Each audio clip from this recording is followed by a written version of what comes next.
This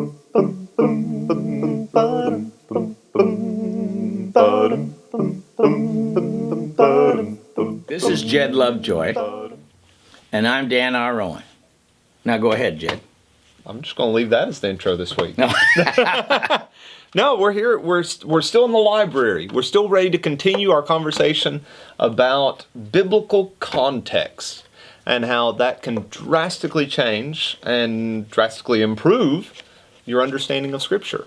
And so last week we broke down two particular passages, one out of Psalms, one out of the book of Hebrews. And something we mentioned and something that will come up a lot of times is when we're looking at the context of Scripture, the type of literature will change the way that we read certain things. Absolutely. And I know that may surprise some people because, especially if you're not used to the Bible, you think of this whole thing as one book. And then when you start hearing people in the Christian faith talk about, well, there's books inside of books and all these different things, and it can get a little hairy. A little confusion. Yes. Yeah. So what we want to do is we want to try to break down some of that, make it a little more plain and simple and understanding. That way, as you read the Bible, you can have some clear understanding and direction for your own study. All right, so we talked last time about Psalms and how that Psalms are poetry, and each Psalm is separate, so that's a very different kind of literature, and rules that you use when you're reading poetry would apply to the poetic books like that. Let's take another similar type of literature. Let's take the book of Job, for example. Okay. The book of Job is a drama. It is a play. It is written as a drama. And if you think of a play, and I'm not saying it's not historical or that it didn't happen, I'm saying it's told in the form of a drama. Yeah. So it has an epilogue, the prologue, a narrative prologue at the beginning. Okay. That tells you the story. And then it has several cycles of speeches by Job's friend. And then it has a little tiny narrative interlude where the narrator comes on again. Then it has a bunch of other speeches of a guy named Elihu. And then God breaks in and has some speeches. And then there's the final act where the thing is kind of resolved. Yeah. Okay? It's got the conclusion. Now, if you're watching a play and you just see part of a scene in a play, you would not think of just interpreting that scene without knowing what happens in the play. So you'd have to know what caused this situation and who's talking and why they're talking. And you'd have to watch the rest of the play to see how it resolves. Right. Now, if you get to stuff, for example, that's in Job chapter 4, 5, 6, 7, 8, in there, actually chapter 3 on, you're going to be into a bunch of speeches of Job's friends when they're giving Job all of the wrong answers to why this stuff is happening. Yeah. And if you just take some verses out of there and take them for the truth, you're going to get a lot of bad information. Would not be good theology. No, because you're listening to the part of the play where they're giving all the wrong answers. So yeah, but you have to understand that it's a play. And you have to let it play out to get the message. Right. So you can't do it that way. So anyway, that's an example. Yeah. Now, another example of a completely different type of literature and context in that would be... Before we get to the other type of stuff, just since some people may have joined us in this one, just to remind people about the Psalms, this is something we mentioned last week, but I just want to make sure we clarify it again. Since it is poetry, since it is song-type writing... And each one is separate. It's not a book that you would want to go to for, like, individual specific truths or facts. I mean, there can be truths across the way, but, for instance, where we were looking at in Psalm 90, there was the thing that said about a man's length of days, the 70 and 80 years. Right. And we said... probably not a good idea to look at that verse and go, oh, so the Bible tells me I can only live to 80 years. Right. I see my 90-year-old grandma, Bible must be wrong. It's a generalization using poetic license, yes. The way you would be able to find facts in the Psalms is if there are other parts of the Bible in narrative books that show you these facts, like there's some Psalms about Israel and its redemption from Egypt and crossing the Red Sea. Kind of the historical. The historical stuff. Yeah. And some of that comes out in the poetry. Yeah. But you don't know it because of the poetry. You know it because you know it from a narrative part of the Bible. Kind of the same way, you know, I remember in high school, you read the Charge of the Light Brigade, you know. Well, that's a true historical thing, but there's parts of that poem that aren't true to the whole event. They kind of took some poetic license to convey a point. Right. So you would kind of pull those parts. Right. Exactly. Okay. All right. So we've talked Sorry to about break in. Psalms, the poetic stuff in the Psalms. We've talked about the book of Job, which is a play. And you have to understand the various parts of the play to get what we're talking about in any different part. Let's talk about one of the simpler parts of Scripture, and that is narrative. Yes. Historical narrative. Now it's all religious narrative, and there are points made in it. But let's take Genesis through Deuteronomy, which is Moses' book, the Law of Moses. Right. Okay. There is a storyline in that goes from Genesis all the way through Exodus, and then Leviticus is a bunch of laws, most of it is, with a tiny bit of story in there, and Numbers is more narrative, with some figures and facts thrown in there. Right. And then Deuteronomy is a sermon, but there's a storyline that runs through there. And to read the story, like if you're reading in Exodus, I'll give you an example. Let's look at Exodus 1, verse 1. All right. Exodus is the second book in the Bible, the second book of Moses, but Exodus is a continuation of the book of Genesis. So read us Exodus 1:1 there, Brother Jed. All right. Exodus 1:1. These are the names of the sons of Israel who went to Egypt with Jacob, each with his family. All right, now wait a minute. Who's Israel? Well, if you read Genesis, you know. That's it. So you can't possibly know who Israel is unless you've read Genesis, and you will find out that God changed somebody's name to Israel. You remember who that was? Oh, goodness it was me and names. Jacob turned to Israel. God changed Jacob's name to Israel, and Jacob had 12 sons. Uh-huh. And he brought them down to Egypt during a famine in Genesis, and Joseph was able to save them all alive. Who was one of them, and yeah. Got sold into Egypt, yeah.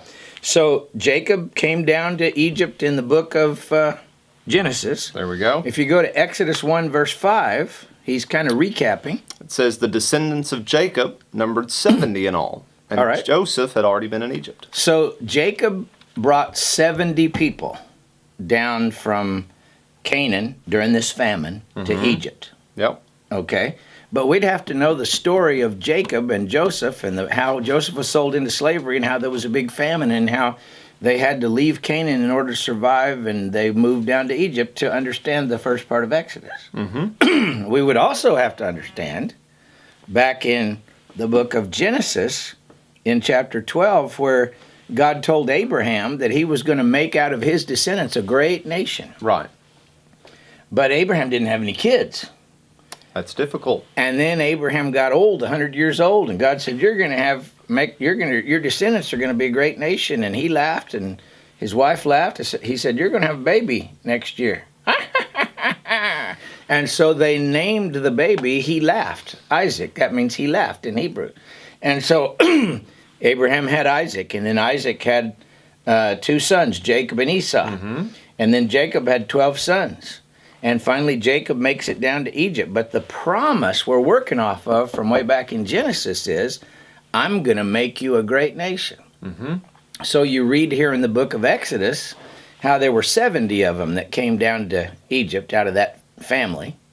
And they were in slavery, and they were in 400 years of slavery, and they multiplied like rabbits during that slavery. It says they multiplied greatly and became exceedingly numerous. Yeah, and Pharaoh was scared because they were multiplying so much that he was afraid he needed to stamp a few of them out, so he tried to have the baby boys killed, and yet the Hebrew midwives didn't go along with it, and so they just multiplied more and more.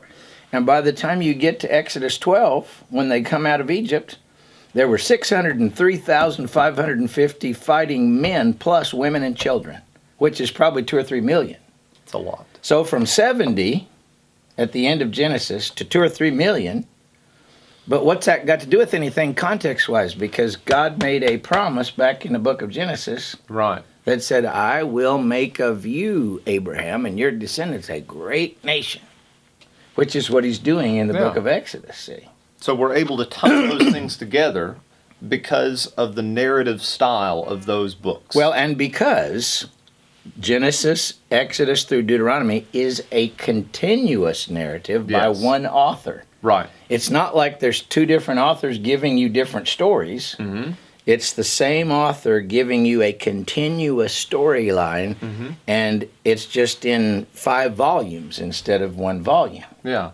Which we, just kind of build on this. We've got Moses has written these books and kind of put them together, but we'll have some other points throughout the book of the Bible where it still is this historical narrative, but it is being told by contemporaries of the same time. Yes. Or at different times, they kind of build on the narrative of each other. Yes. And so kind of what are some different books, just as an example, that would kind of walk us through that sort of thing? Well, for example, let's take a New Testament example. Okay. Let's take Luke and Acts. Yes. Well, Luke and Acts are a continuous narrative like Genesis and Exodus. Yes.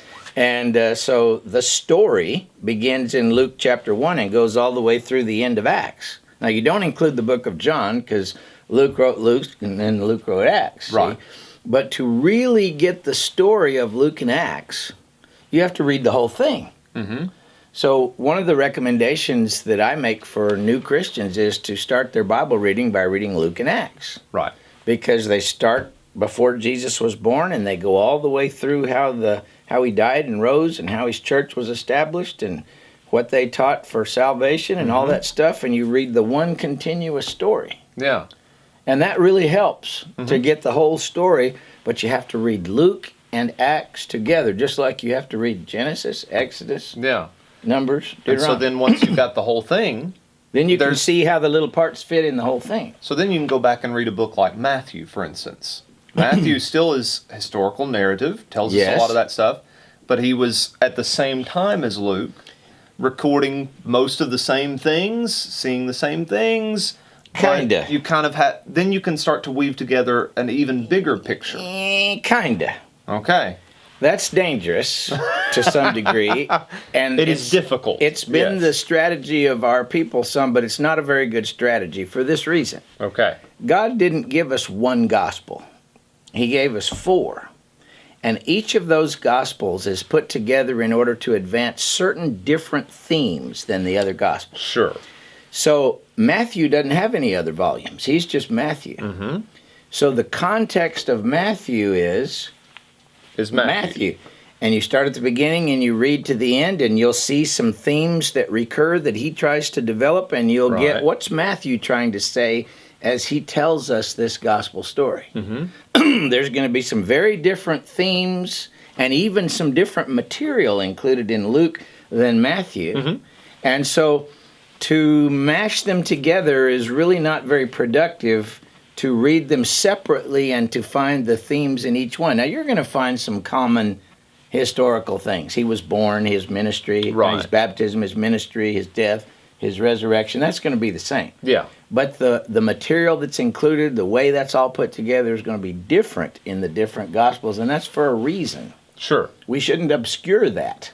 Yes. We should embrace that. Yes, we should. I'm just thinking more of if we're trying to set up this narrative format, if we're wanting then use the book that gives us the whole narrative, which would be Luke and Acts. Yes. Now, the Gospels, the individual Gospels, will give us a narrative on the life of Jesus. Mm-hmm. And it will be similar in some points. Yes. But to get the whole story, the continuous narrative, use Luke and Acts. Okay. So think about this. This is a good... All of you out there, listen to this. If you want the story of the Bible, some of you read Chronological Bible, and I like the idea, but I don't like so much the Chronological Bible because it uses other portions of Scripture that are not part of the narrative in the daily readings, and that confuses people on the narrative. So if you want the narrative story of the Bible, listen to me. In this order: read Genesis, Exodus, skip the book of Leviticus, read Numbers, skip the book of Deuteronomy because it's a sermon, read Joshua. You've got Genesis, Exodus, Numbers, Joshua, Judges, the books of Samuel, the books of Kings, maybe the book of Daniel, the first, second, 7 chapters. Then read Ezra and Nehemiah. Then go to the New Testament and read Luke and Acts. Okay. And if I don't know how many books that was, but it wasn't very many. I don't know. You can go back and rewind if you want. You can listen to that and write it down. But if you'll read just those books in that order, you will have the storyline, basically, of the Bible. Now, people are going to say, but that leaves out a lot, Dan. It does, but there's other material, and we have to read this other material. For example, the letters of Paul. Those letters were written to churches that were established that you can read about in the book of Acts. So those letters are instructions to those churches, and those are important. But the story of what happened in the Bible can be learned by reading just those books. Right. So I would recommend that first you get the story down. Read the story. Forget the rest of the material. Read the story. Then you can come back and read some of the prophets, but you will have read in the story where those prophets fit, and you can see where they fit in the story. Yeah. And the same thing with the letters of Paul, you can see where they fit in the story. Does that make sense? It does. It's a good way of going. It's one of those. It's a very good way of going about it. Let me show you why that's important, because the order of the biblical books is not always the order of the story. And it can get very confusing. Yes.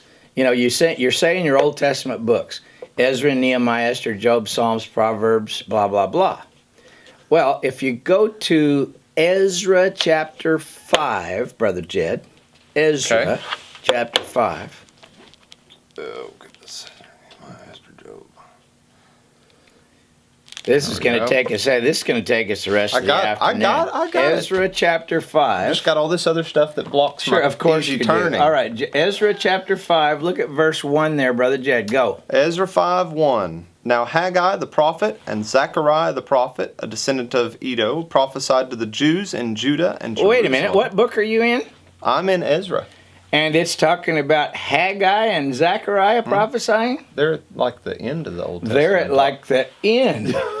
So the book of Ezra and Nehemiah goes historically with the books of Haggai and Zechariah. But the only way you're going to know that is to read the story first. Yes. So that's where we have contemporary writers, but not necessarily in the narrative flow. But if you read what's going on in Ezra, you will see exactly what's happening in Haggai and Zechariah. There we go. So we spent a lot of time talking about the historical narrative side of things because, like we said, getting the story of the Bible is very important. Yep. And it's very important when you start pulling from one place to the other to show this story that it does fit.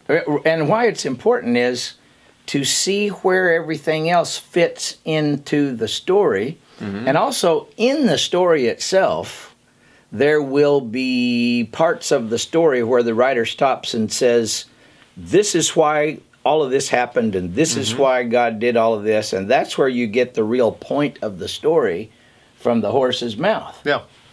All right, so we've talked about kind of the poetry, the artistic type things. We've talked about the historical narrative.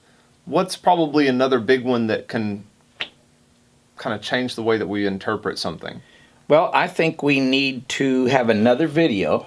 Okay. And we need to talk about epistles and apocalyptic literature. And that's the big one for a lot of people when they're trying to understand stuff. No, here's the reason it is. Look at me in my eyeballs, everybody out there. Don't even think about touching the book of Daniel or the book of Revelation until you've read the story first and you know the story. Sincerely, was going to say that was some strong statement right there. Yeah, but it's important. But people who don't even know the story and don't know the biblical, they want to touch Daniel and all the symbolism and you can't possibly, because it's all made up of parts of the story. Okay. So there we go. Maybe that made you mad. Maybe that made you yell and scream. Maybe it made you really happy. But you understand why he doesn't like me and he gets mad at me. It gets them excited to hear the next part. Okay. But it's vitally important when you're reading the Bible to understand this is one book. It's written by a lot of authors. It's all inspired by God, but they all use different formats to kind of get points across. And let me end with this admonition that God gave to one of his preachers again. Okay. Try very hard to show yourself a workman that is approved by God, handling correctly the word of truth. 2 Timothy 2:15. Okay. That's where we'll leave it. See you again next time. Bye.